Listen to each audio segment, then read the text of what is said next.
I am Mary Z. Longstreth Longknight, a retired deaconess living at Brooks Hale community in Asheville, North Carolina. I formerly was giving most of the years of my deaconess service in the Indiana Conference of the United Methodist Church. I'm a United Methodist pastor's daughter that grew up in Memphis, Missouri, which is a small rural community of about 2,000 people. And so the experience I had as a pastor's daughter influenced me greatly because of how I saw my parents responding in their roles of the church and the community. My father was one who exemplified very much a pastoral care for the congregants. He also was involved and encouraged the congregation members to be involved in community life. So I saw him in my early years do hospital calling. I would ride in the car and he would stop to visit people, so I knew he took time to care for the congregation. I saw him participate as a leader in the American Red Cross, where he gave community leadership and organized the American Red Cross for swimming programs for children of the community. He also was one who counseled persons in the period of World War II regarding conscientious objection. And so I knew that he was not afraid to take a stand in the community, and that was an unpopular one because the community was very much a part of the efforts to participate in what would assist the war efforts, such as in his counseling, the local military veterans organization was very unhappy with him and made him know that. As I was growing up in that period of time, women were involved in making bandages for the injured in the war. And also, apart from that, there was community canning at the local high school.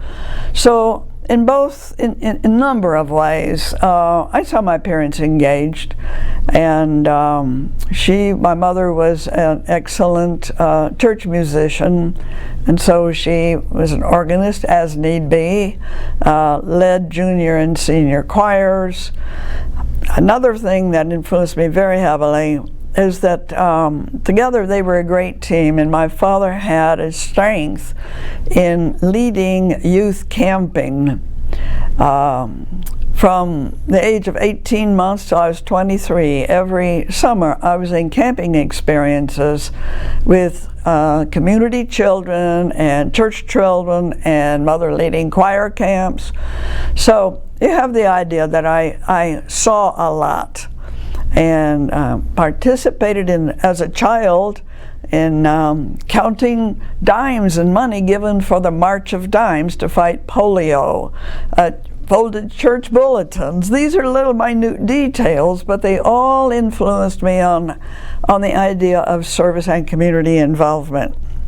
I would say that one of the most influential experiences in my youth, when I was 14 years old, I went to a youth convocation on a Methodist college campus, and as was very typical and a very fine program for youth and activities, we culminated the week usually with some kind of a dedication service, a big bonfire, and it was very emotionally moving and very Christ-centered, and listen for God's voice in your life. And when I was at that age, I had a very definite experience at that camp, feeling that God was claiming me and that I accepted that claim. And I wanted to know right then, in my impatience and excitement, I wanted to know what God wanted me to do. So I was in a state of, God, tell me what you want me to do, and I will complete high school, I'll go to college, I will prepare for what I understand you want me to do. It didn't work out that way. God works in mysterious ways, so I didn't get an answer. And I just continued with my life in, junior high and high school, and I went off to college. Now, in the meantime, in my family life, my father or my parents were very interested in bringing the world to this very small community in northeast Missouri. So there were times when we had missionaries coming through to visit the church, and they would stay in our home. And I have very sharp, clear memories of a man from India, Mangal Singh, and a missionary from the United States who had spent many years in South America, in Mexico, and brought stories, and another missionary, from another country. So I got introduced to diversity of peoples and cultures. That influenced me a lot. I came to like differences and how it would affect me and how different the rest of the world was from my little tiny community. Those were very important formative experiences. In my college years, maybe high school years, I learned about the United Methodist program called US2 for short-term mission service in the United States for 2 years. And that was in the back of my mind. And that also was affected, or additionally affected. I was on a mission education tour that the then WSCS, Women's Society of Christian Service, which became United Methodist Women, they had a girls' mission school, and I went to that, and that was effective. And then there was a tour for girls to go for 2 weeks, riding on a bus together to different mission projects. And when we went to Marcy Center in Chicago, that's the first time I saw how at that time, my interest in physical education could be put to work through a church agency, because it was a community center. And so all of these things shaped me to more and more into church-related service. I didn't plan to become a deaconess. I initially understood a deaconess, and I did know a deaconess who worked with my father in 4 parishes in rural Missouri. And she was a lovely woman, and I got to know her somewhat. But I thought that deaconesses were ordained persons, were like clergy. And I didn't want to do that. No, I lived close enough to a clergyman to know what that was about. And it's an important role. I don't diminish the role of ordained clergy. But I understood myself to be a laywoman. And if I was going to have a leadership role, that I would do it as a laywoman and encourage other persons in lay service professionally. So it was by a deaconess named Joyce Ray Patterson in St. Joseph, Missouri. After I graduated with a master's degree in social work, I went to Wesley Catholic Services in St. Joseph, which was a WSCS, United Methodist Women Serving Mission Agency. And one time Joyce asked me, she said, why aren't you a deaconess? And I said, I don't want to be one because I don't want to be clergy. She said, we're not clergy. I said, oh. And I didn't intend to pursue it. It was just my answer. But as it turned out, an application was sent to me, which I knew Joyce had asked for, come from the headquarters of the Deaconess office. And out of curiosity, I filled that out, but I didn't have any interest in sending it in. Somehow, I have no idea how it happened. That application got sent to New York, and the next thing I knew, I was invited to an interview by missionary personnel in Kansas City, Missouri. I still had no intentions, but I thought, well, this is interesting. I wonder what that process is. And so I went through the interview, and they wanted me to have a psychological examination.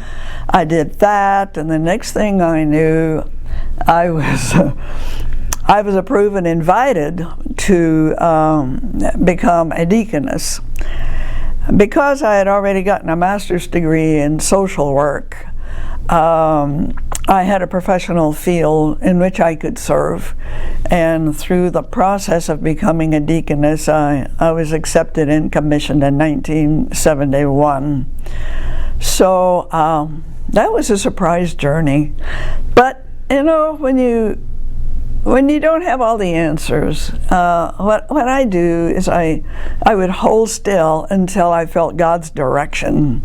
And so it is by the mysterious action of God that influenced me, and I felt led to become a deaconess.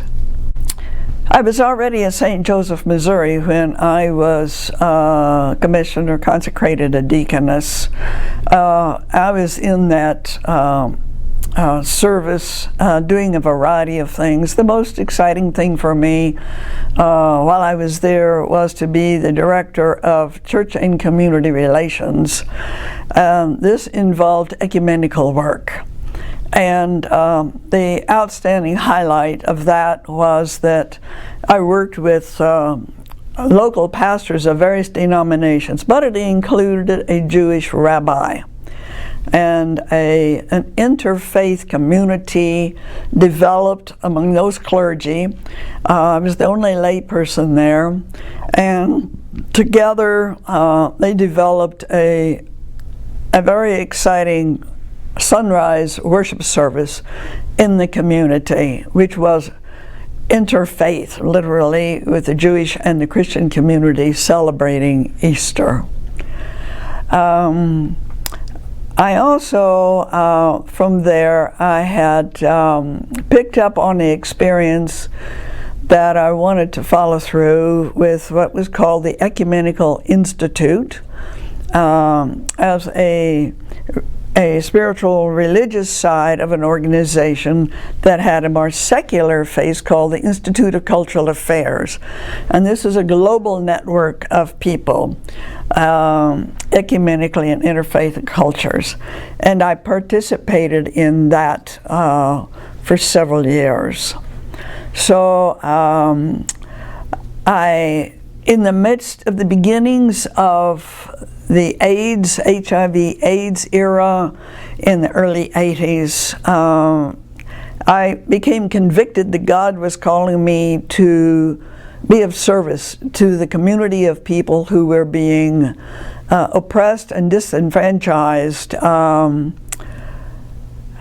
when I got clear with that, I thought, well, how do I do this? There was no place to go to get training, and nobody knew how this disease was caused.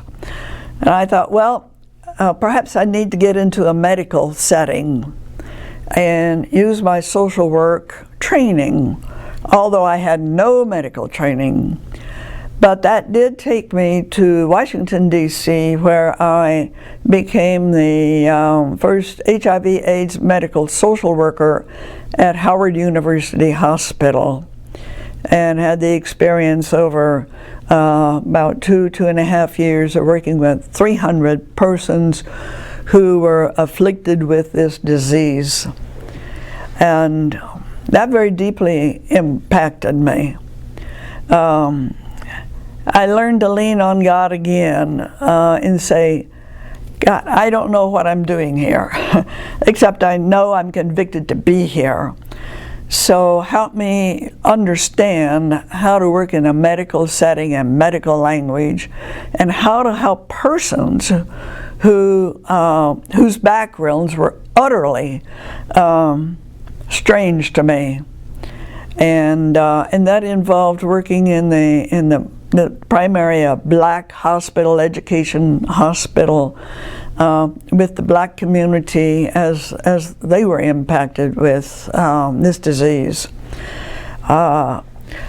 What I learned there was very transformative to me and helped me for my next surprise, where God led in another direction that was to work with persons who were incarcerated in the Indiana state prison system. And as I went from there, from the hospital work into the prison re-entry, persons who were within a year of coming out of prison, I thought, God, what am I doing here?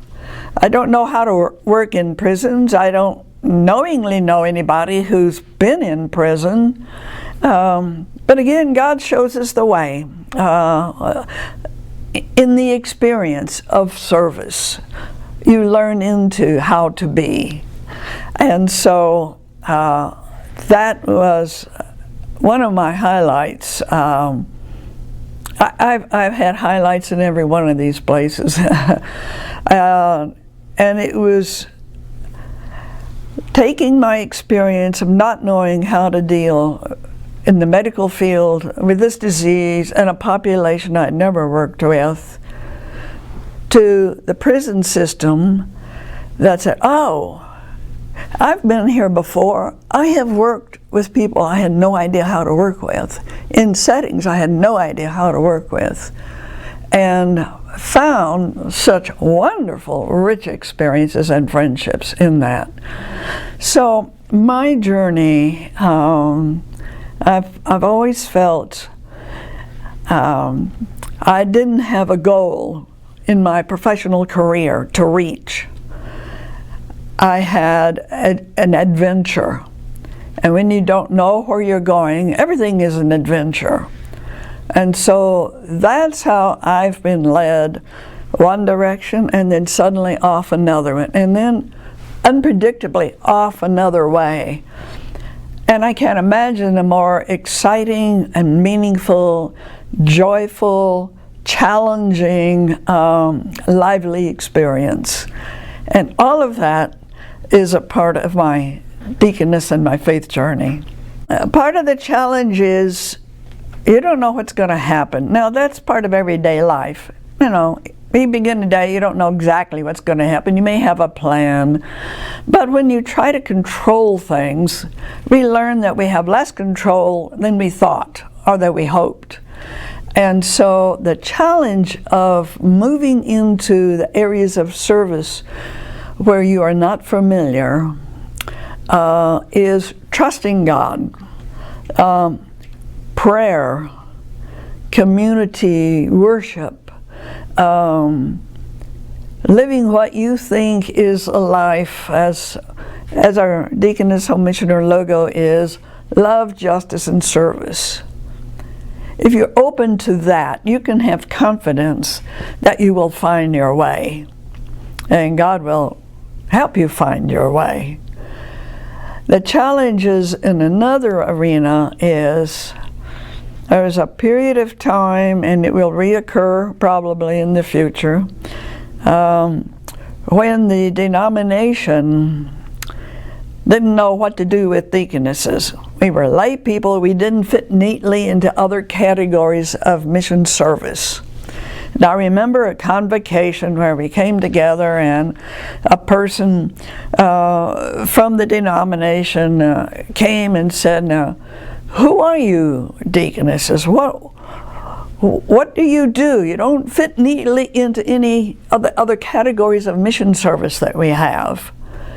And so, out of that, we articulated individual understandings. And while we are so different in our backgrounds and in our service, we were very clear Number one, as laypersons, we wanted to follow God's direction.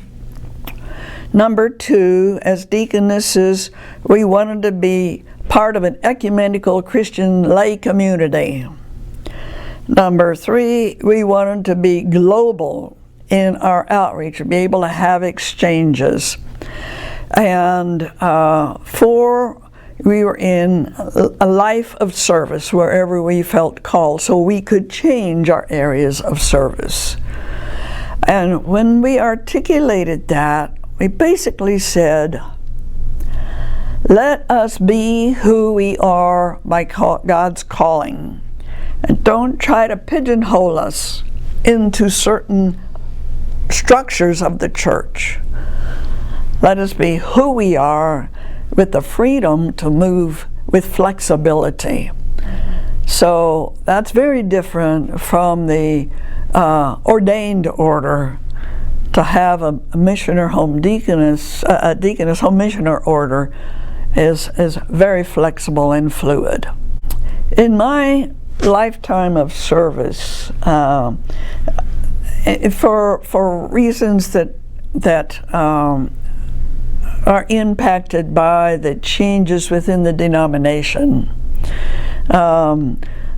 the deaconess, now home missioners, have gone through wax and waning times.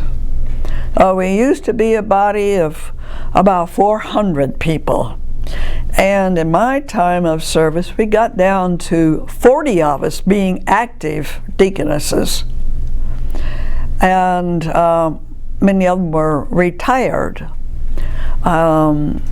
And there was a big concern because that came about because of the changes in the structures of the denomination, Board of Missions, and the relationship to the WSCS, the United Methodist Women. It was when the women was our primary strength in leadership and supporting us that we grew. And so we got to stay together. And in doing that, we continued to grow. And so we have gone from 40 active when I was at one point in that juncture. Now we have nearly 200 in our body again. So we are growing. And one of the most exciting changes came when the deaconesses recognized that we needed a way for laymen to be a part of the community. And they didn't have an avenue for that once the denomination eliminated the diaconal ministry.